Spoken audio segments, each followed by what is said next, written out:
It's important to have conversations like these and to be authentic and transparent because we think about how we present ourselves to be more digestible for opportunities or whatever it may be. But then you have a voice, a platform, an opportunity to create impact. And it's your world, right? It's your LinkedIn page. It's your world. If you want, you can take a step into my world. And if you don't like my world, leave.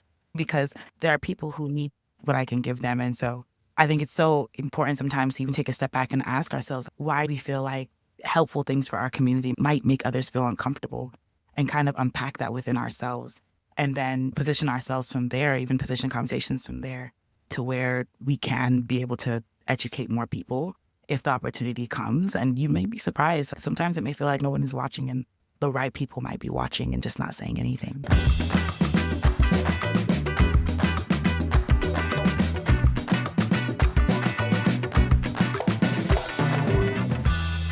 Hi, everyone. Welcome back to Unreadable Moments, the podcast exploring the journey to finding and owning your voice.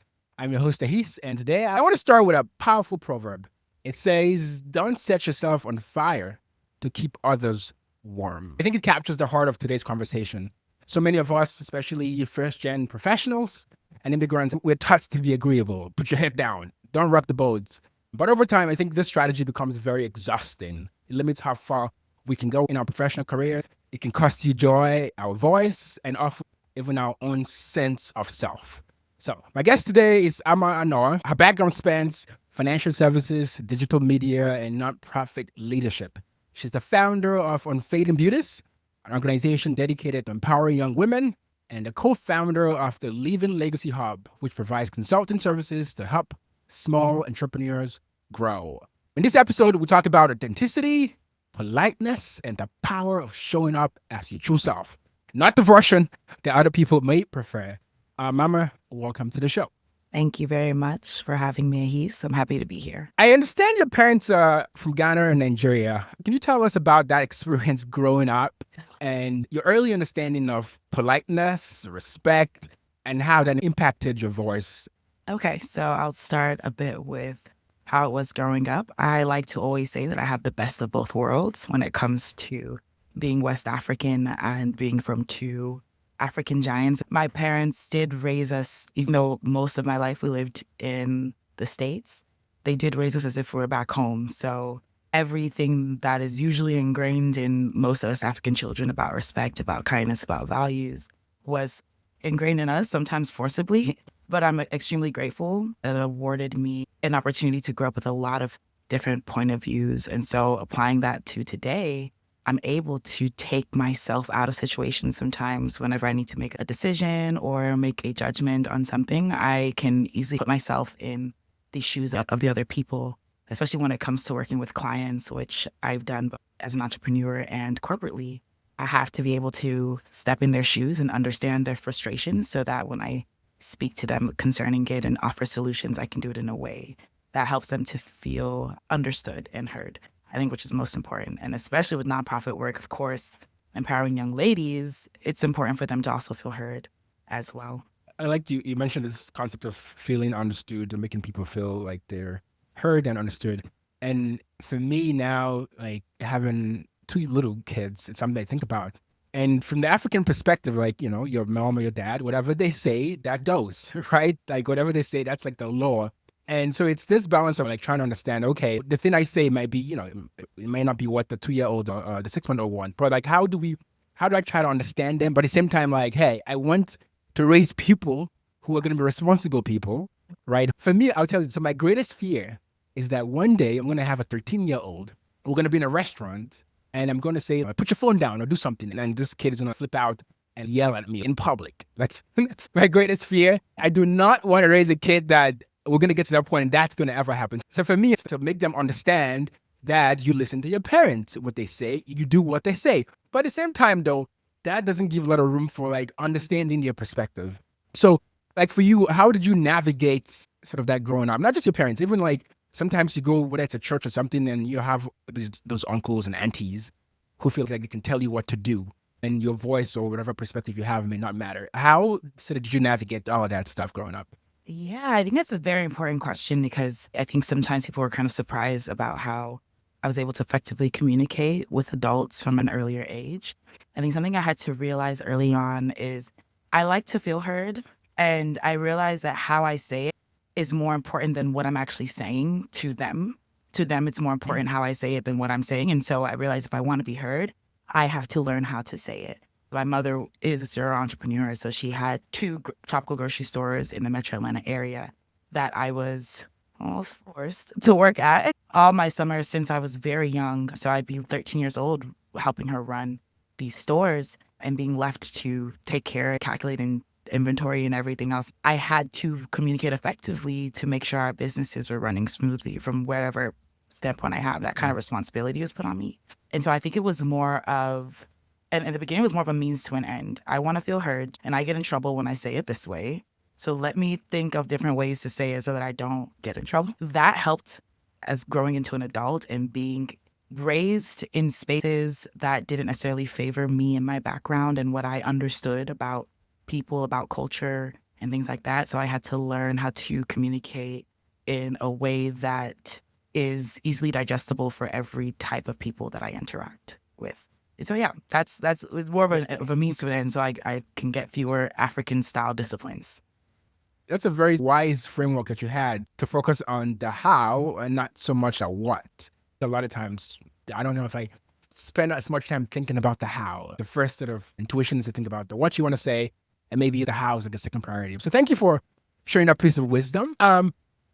On the topic of politeness, was there growing up again, or even in your professional life, was there any moment when you felt like being polite meant you had to hold back or hide parts of yourself? Absolutely. I think that's actually what birthed that frustration, caused the adjustment. Like, for a very common example, when we're going to university and it comes to studying a topic, right? African parents, I think, regardless of what country you come from, and I think there's other cultures that can relate to this as well, you either get to study something in medical field, like a doctor or a nurse, Yeah. right?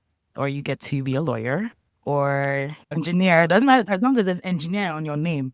And then I think towards the latter end now they've realized that there's also opportunity in tech as well. And so now they're allowing people to become tech people, right? No musician, no No, they artist. still haven't. I'm sure Burna Boy's mother didn't even want him to do that until he started making money, right? So I think what it was for me, I've always been someone who thought outside of the box. And I hated being confined to a specific outcome. And so I never had in my, like, it was never doctor, lawyer, engineer for me. I didn't even consider it. And Really? I went to school. I started with a marketing degree, actually.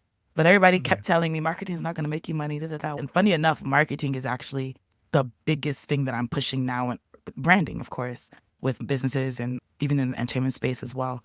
And so I still found my way back to marketing, but marketing was my primary degree before I switched over to managerial science with a concentration in business analytics to kind of make it sound a little bit more serious for our people. I had to strike a deal with my mother, and it was if I can get a full time job before I graduate, then I can continue to pursue whatever I'm pursuing. And if not, I have to get my Juris Doctorates immediately after I graduate. And that's going to law school, right? So that was the deal. And I hustled for that job. And funny enough, even doing my Juris Doctors, I was still going to do business law. So at the end of the day, I was like, I'm going to be in the business field, whether you like it or not. And so that's actually how I started my career at BlackRock. Prior to that, I did some internships at other companies as well and summer working programs. But that's how I got started at BlackRock. And once my mother heard BlackRock, she never questioned me about my career decisions ever. Like, I like that. It makes kind of like a middle ground. You can make this major or whatever field work. Then, if you can show that to me, then go off and do whatever you want. Actually, literally. I'll keep that in mind. I think that's a good. I like that approach. And so, as I mentioned, you started in financial services. You mentioned BlackRock. Were there any moments like this in terms of that you can recall about showing up as yourself? Maybe like a moment where you heard maybe started off not doing that and then realized like, hey, like that's not working for me. Like I need to show up in my full self, to use my full voice and be comfortable in your identity. Is there any moments like that in the corporate world, the corporate side, or just since graduation from college? Plenty. Plenty of moments. I would like to preface by saying I started more on the fintech side. So I thought I was going into finance, and it was really more of a technical space that was dedicated to financial products. And so it was having to learn how to be whoever I needed to be to succeed in kind of like twofold environment. And if I was talking about a specific instance where I mean, in the beginning, I was told, don't wear your natural hair, don't wear braids, don't do XYZ, da da da da.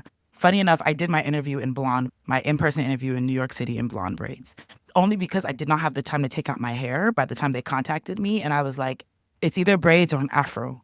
And I feel like braids might be a bit more digestible than the afro. And would I even have time to take, as you probably know, maybe, I don't know if your family members rock braids often, but I'm sure you know how long it takes us to take these single braids out. Yeah, so I was like, Mhm. I don't even think I'll make it in time. And I'd rather focus on making sure I have a bomb interview. So I did my braids like that. And then after that, I somehow got the job. Right. And when I did, I was advised, don't wear your natural hair, don't wear black styles, basically, just being honest. Wear a wig, or if you wear your hair, straighten it out, put it in a ponytail, whatever it may be. So I wore wigs for if I'm wearing, one today, but they don't have to know that. But we're about authenticity, right? That is true. You're So right. You're that right. You're is, right. hey, sometimes you'll get this and sometimes you'll get my blonde afro. But my point is, I started out doing that and it was becoming frustrating to keep up with until one day I was like, I'm just going to wear my afro to work.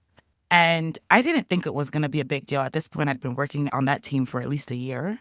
And I was Okay. like, there's other ways my natural side was coming out. Sometimes my Nigerian accent will come out when I get frustrated. Like people kind of understood that I'm just not here to play games with you all. And I'm going to work twice as hard if I need to get whatever I needed. So I kind of allowed some of my authentic self out. Not all, but some. And when I first wore my afro to the office, I realized how different our backgrounds really were. A few of my colleagues walked past me because they didn't even realize it was me. Same clothes, same glasses. I swear. And these particular glasses, I probably had a different frame that time, but big black glasses have always been my thing. And so I'm the only person that wears these glasses. And I'm one of what, 4 or 5 black people specifically. We had, of course, other colored people, but 4 or 5 black people on this floor. And on Wow. this team, I'm one of 3 that sit on this team. So I'm Wow. walking on this part of the floor. I'm wearing the same clothes I always wear, the same shoes, glasses, everything, and they could not recognize me because I had my afro. And I had 2 colleagues that kept trying to touch my hair. One was a bit more aggressive than the other to the point where I was literally like, please stop. I have to report you to HR because I was so confused because they were so amazed that my hair stood up. And she was just like, I just really want to touch it. And I was like, no, you can't do that. What's this? Like, I never understood that urge to yeah. touch people's hair. No, I think the most monumental thing for me was, even though of course they didn't mean it in a prejudice way or a racial way or whatever it may be, but if you saw something significant about another colleague's hair that wasn't an African like myself, would you feel like you can just touch them without their permission? Obviously not, right? So Yeah. why is it that with Yeah. me, multiple colleagues felt like they could? And I think that was the most monumental part about it. This is like within the last what, 5, 6 years? Like how long within the last 5, 6 years this Yes, happened? within the last 5, 6 years. In the last 5 years or so, I would have thought like a lot of people are now enlightened to this issues, a topic that's something that I didn't expect that I would hear something like that today. I imagine it still happens out there, but I guess I just assume like we are more educated now, I felt the same society, way.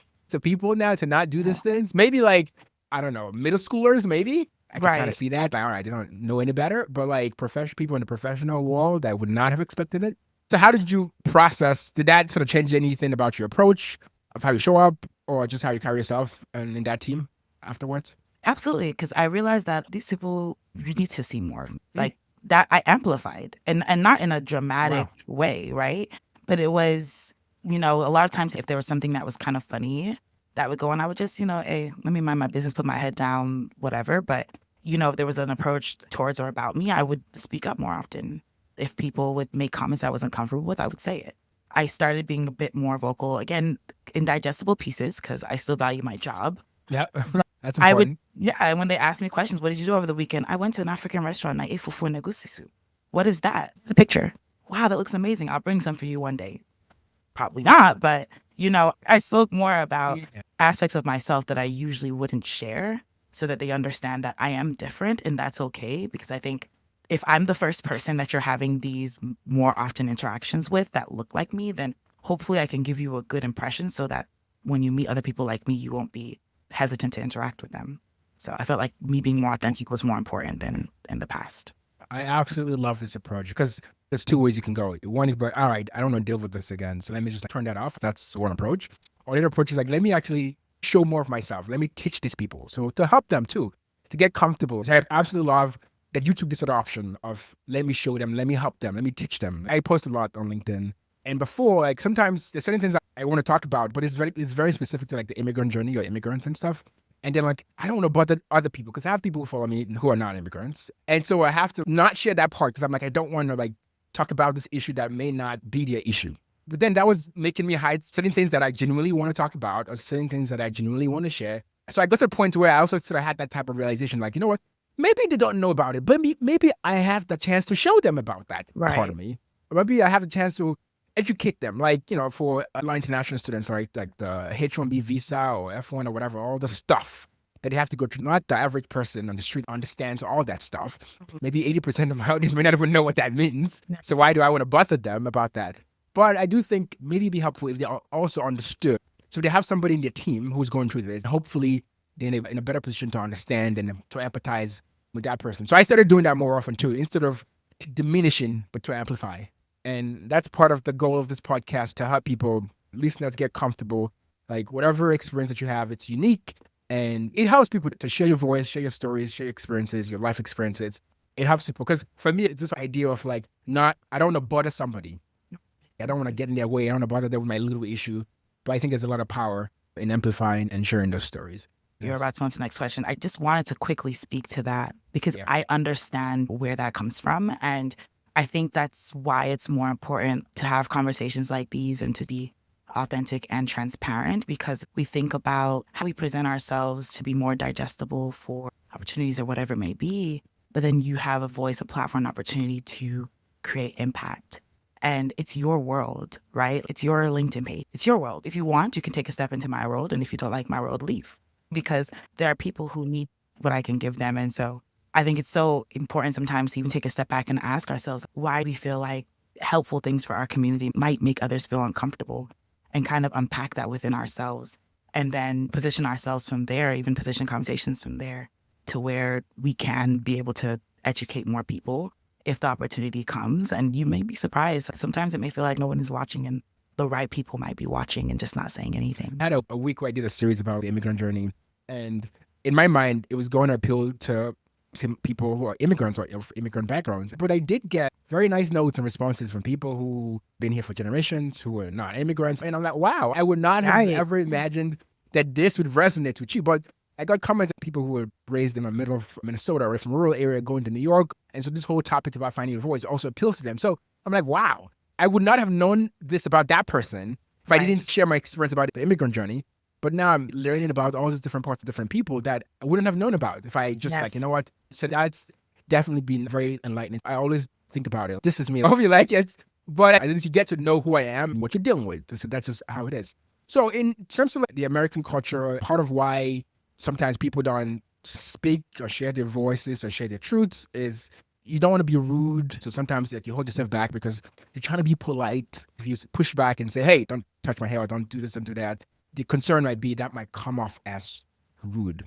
So how do you straddle that, being authentic and also being sort of straightforward and like telling people how you really feel about things, and also just balancing that with not appearing to be rude or anything like that?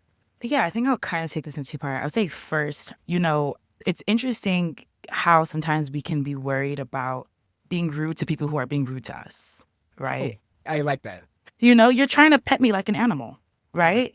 Why do you feel like you can pet me? Because of your curiosity. I'm curious about you guys, but I would never just take my fork and stick it in your plate because I want to taste your food, right? And so it can stem from an imposter syndrome, I'm not sure, but it's also taking myself. I had this mentor when I was working at Merrill, and he could kind of see on me that I was being a little too humble. And he was like, hey, you weren't given a pass to be here, right? His name was Antonio Malglares. I'll never forget that man. He was like, you need to go and you need to sit at the table and sit with your shoulders up because you are all supposed to be at the table. And don't sit there and beg for a seat. That's what he would tell me. I was really young at the time.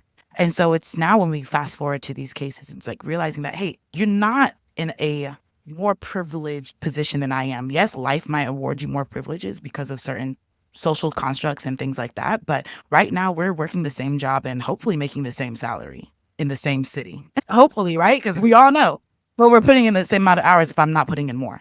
So that's also like a self perspective of where do you see yourself? if you let people pet you, that means that you're giving them that hierarchy over you, right? And that this can be translated to many Yeah. situations. And so I think the importance of speaking up also reassures yourself that you're in the room and that you should take up space in this room, but also reminds people wherever they're coming from that, hey, you should be treated the same exact way as the next man. And I think that now dates back to my whole thing of not necessarily what you say, but how you say it. If I want to be heard, and I apply this to everything, if I want to be heard, I try to make sure that I communicate in a way that makes it digestible for you so that we don't have the situation again. And next time you don't have to hear me in a different way, right? So I Yeah. think we all have a brand, and branding is a big part of what I do, what I love to do, whether it's lifestyle, business, product, whatever it may be.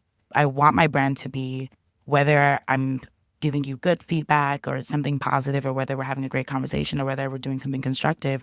I always want you to feel genuinity. I always want you to feel that this interaction is genuine, right? So even if I'm having to tell you, please don't touch my hair, I might have to Yeah. hold your hand while I say this. I don't like when you do that. And I want it to be something that's memorable because a brand is all about how people feel. Because even if I've had to, remind you that I'm not a pet, there's a certain level of respect that reasonable people would gain for you because they were able to learn in a genuine environment, an environment that's not necessarily hostile or combative. So yeah, that's what I would say to that. That's powerful. And what sticks out to me is this whole idea of the more you let them get away with those things, you're belittling yourself. I don't think a lot of people sort of think about it this way. Like in not being myself, in not sharing what I think about any sort of topic, I'm just belittling myself and making Yes. myself small and making that person bigger at the table.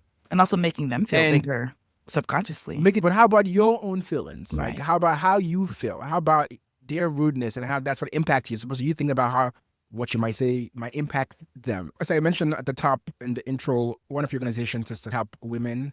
It's about women empowerment. So, in that work, what are some common examples of what you help people overcome? What are some of the challenges that you help young women overcome in being themselves and using their voice? What are some of those issues?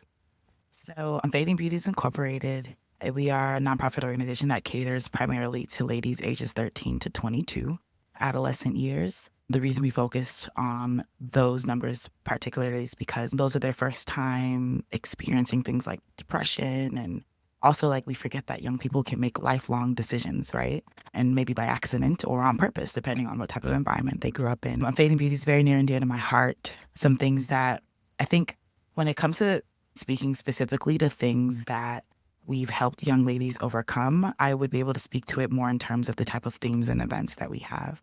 So the idea is creating an environment that makes ladies feel comfortable enough to be vulnerable, whether with themselves or with us. And so the environment's created, the conversation is curated. Sometimes I can see ladies having that self reflection and they'll even come back and tell me. And sometimes I'll get messages, DMs, conversations in real time about this is what I'm going through and XYZ. And so there are ladies who will say that, when it comes to heartbreak, right? That may be their first time experiencing it or not really understanding the rush of emotions that they're having. And we've had events like Chambers of the Heart, and that event like really broke down pain and heartache. And not just, I think something that attracts young ladies is being able to talk about boys. And you get in the room and we're like, let's talk about something that your mom or dad might have said that could have broken you a little bit in this area. And they're like, oh. And so what it does is it allows us to, of course, like be transparent and authentic. And for me, I always say like authenticity and transparency is my ministry, right? Transparency is my ministry is what I always say, because I believe that we're truly saved by our testimonies, right? So if I can say like, hey, I went through this, I was acting a fool, right, for this X situation or whatever,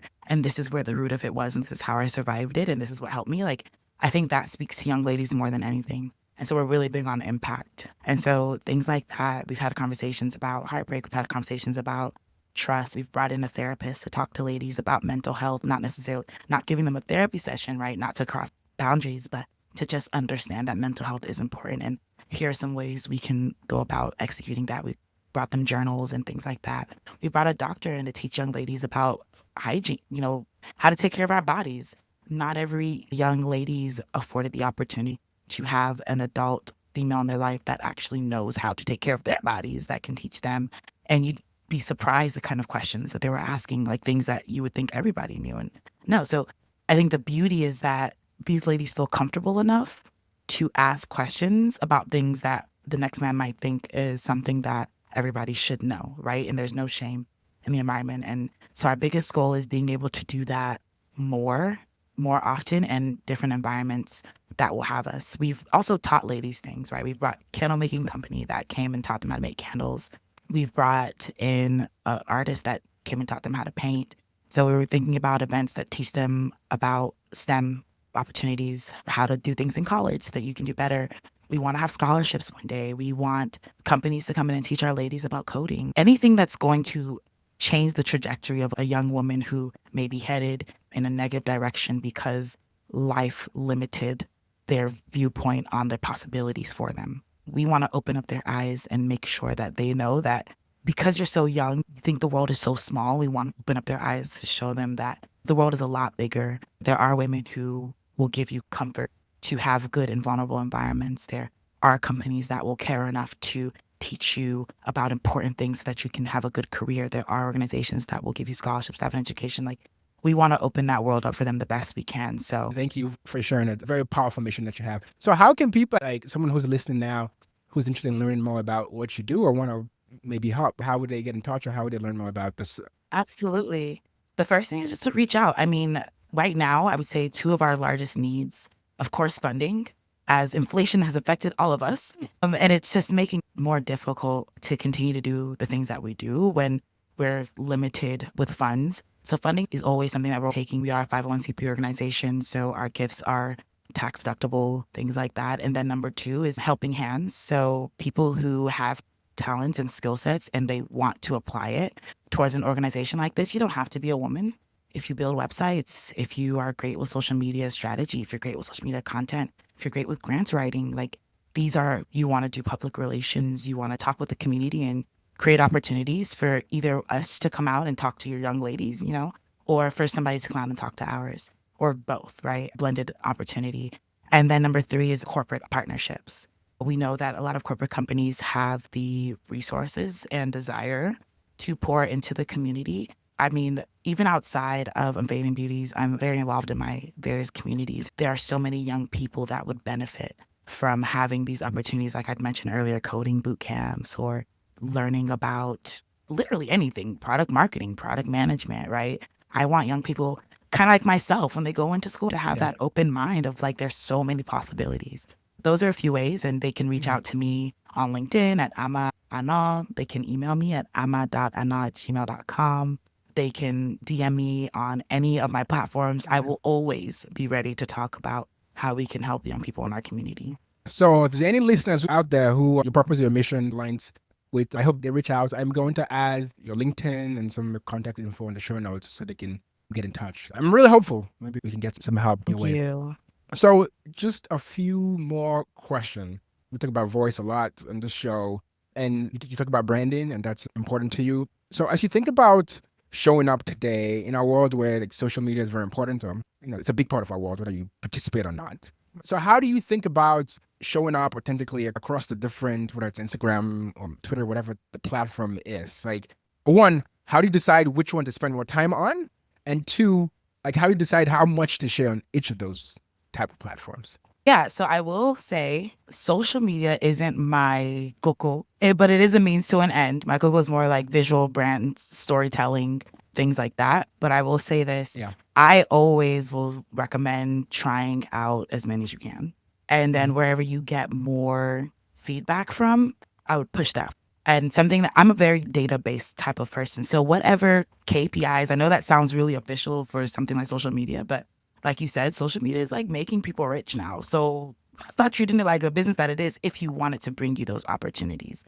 And so when you, even if it's 3 or 4, like certain KPIs that you can use to measure success, I would apply those against every social media platform and find out, because what I did recognize is that there are different types of content that are more favorable in different types of social media platforms. So you can't say, I'm going to post this and upload this video the same, even though I do that with my podcast for now. And that's only because I'm doing this for fun, right?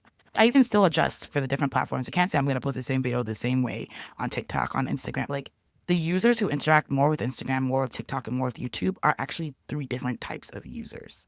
And everybody kind of has one that they lean more onto. So if you want to grow in each of these platforms, then you have to have a slight variant of your social media strategy for each of these platforms. That's something I've been experimenting with, like you mentioned, like try them out and then you find which one that your thing resonates Yeah. on. Because I primarily post on LinkedIn, I'm more active on LinkedIn, but I've also like tried IG and I'm like, you know what, TikTok, all the Gen Z, the younger people, like Yeah. everybody's like on TikTok. So I'm like, all right, let me try TikTok. But then it's like a lot of work because as you mentioned, like you can't just do the same thing everywhere. To me, that's like a lot of work because I do all that stuff myself. And Yes, so I I've just kind of understand. resigned myself like, you know what? I'm just going to do what works. I'm going to stick to the one or two that works. I like LinkedIn, I like YouTube. I'm like, I'm going to stick to those two. I think with YouTube, of course, drop your full episodes and, some shorts. And then with LinkedIn, of course, doing the shorts, there is an opportunity, especially with the Gen Zs who should be hearing about some of the things that you talk about. I think if I were in your position and you wanted to test out more of the Instagram, TikTok, I would make snippets of things that are a bit more Gen Z related and maybe even ask question, like at least one question that I think aligns with whatever's trending at the time Yeah. and put that snippet as kind of like, I don't want to say a clickbait, but something that makes them get on your page and they find out, oh, he's just talking about things that I actually should know, like whether it's career wise or authenticity being my true self, coming into the corporate world, whatever it may be, immigrating. Like, I need to know this too. So, if anything, I would just make my page full of shorts and, of course, like some picture posts as well for monumental things in your life, like the birth of your child 6 months ago, things like that, that make people smile. But of course, putting more of your effort into the platforms that are getting more attention. Yeah, Yeah. exactly. So that's the thing. I'm like, you know what? Like, I may just be missing out if I just abandon like this other things like IG, TikTok. But then I'm like, it takes a lot of energy to try to do these things you Because just mentioned. So maybe I do need some, like, I need some help. How I actually got to know you was through your podcast. Because I think at that time I was starting my podcast. So I'm like, oh, this is awesome. Like, you're trying to do the same thing. So what, with the podcast though, what motivated you to want to add that platform to all the other stuff that you currently do already? man, I feel like I was forced into. Oh, yeah? So I love speaking. I do a bit of public speaking and sometimes unintentionally, just with conversations like this or platforms and panels that I've been on in the past. And people always been like, do you speak more often? Do you have a podcast? I want to hear more about what you're talking about. And I'm like, no. People have come to me, and I think it became more often in the past year. And people were just like, you should. It went from, do you do this? And oh, if you had one, I would listen to you. And then it was, hey, you should do this actually. And I think you should do it soon. And when it became multiple people, it was kind of like, okay, like I think one day, not I think, but this is exactly how it started. Funny enough, I was coming back from hanging out with a couple people from Boston actually. I already had this mic, I already had this ring light, and this was stuff that I already had for other projects in the past. And literally it came to me, and I'm a woman of faith, by the way. That's part of my authentic self I bring into everything while respecting, of course, every other religion. But I feel like it really came to me and it was like, why are you running? That's literally what came to me. It was like, why are you running? And I looked at my computer, setup was already here. I turned on the Yeah. ring light and I just started talking. That's how I coined the first episode, Why Are You Running? And it was to encourage people who are in the same position as I am to just start. And I decided this is going to be a low lift for me because I'm doing it by myself. I Yeah. love it. I love talking. I love the editing. I love all of it, but it is time consuming. And with my current goals, I can't afford to put all that time into it right now, but I will. I set the precedent from the first episode that I may do this every week. I may do it every month. We're going to see.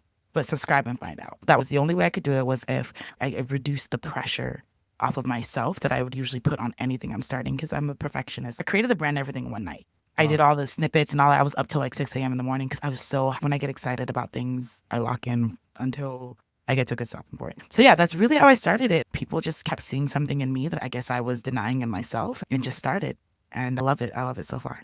I like the message about just like taking that first step because even for me, like even like finding a name, it took me, I don't know how many weeks or months, like just finding a name. I was stuck because for me, I just felt like I couldn't move forward if I didn't have a good name. And I think once I got a name, things just started falling into place. I want to keep doing, I want to keep meeting people like this and having this type of Yes. conversation. So thank you for being here today. I have one final question. What's the best advice you've ever received?